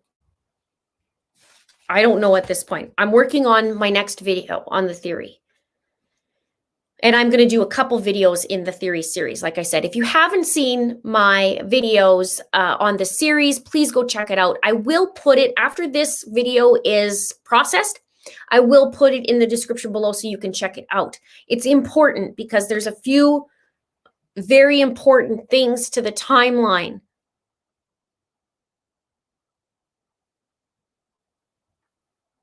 That's what I want to know, Stitchy Widgets, as well. Who saw them eating at Saturday at 4? I really want to know that questions as well. And let's make the where was it? Let's make the what is it? The true crime. Oh, there we go. Let's make the true crime house party happen. I love that. Lisa Hogan says, the Denver company said there was not a wall scheduled for that weekend. And do you remember what the Denver company was called? I have to find it because I remember seeing it. And I think it had to do with something with a transportation company or like a train, LRT. I don't know what you guys call it in the States, an LRT line, something like that. But thank you, Lisa. No job scheduled. Isn't that interesting? Who phoned him then? If it was not the Bobcat theory and it was an abductor theory, what's Barry doing at 4 a.m. in the morning, rambling down the road, trying to gather people for Broomfield? If it wasn't planned on Sunday, on Mother's Day, what's he doing? If it's not the Bobcat theory, right?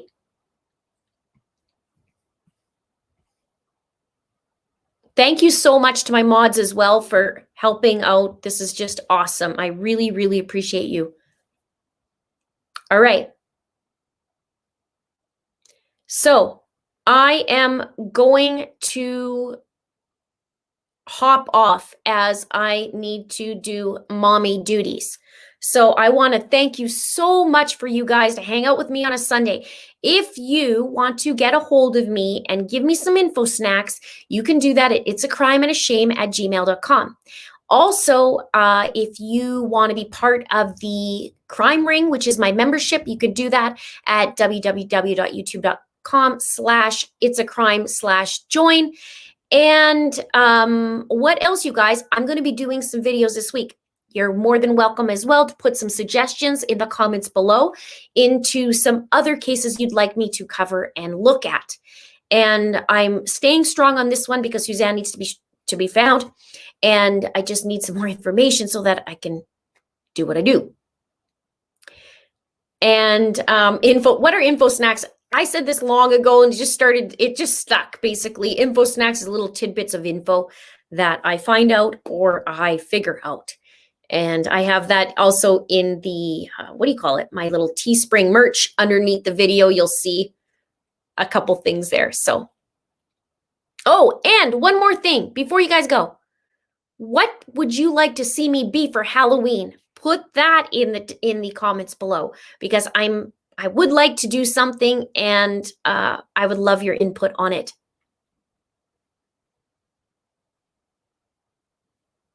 All right. So thank you guys so much. Thanks for being an awesome community and high vibing. You know how much I appreciate that. And I will see you guys later. Happy Thanksgiving to the Canadians out there tomorrow. And we'll chat soon. Talk to you later, you guys. Bye.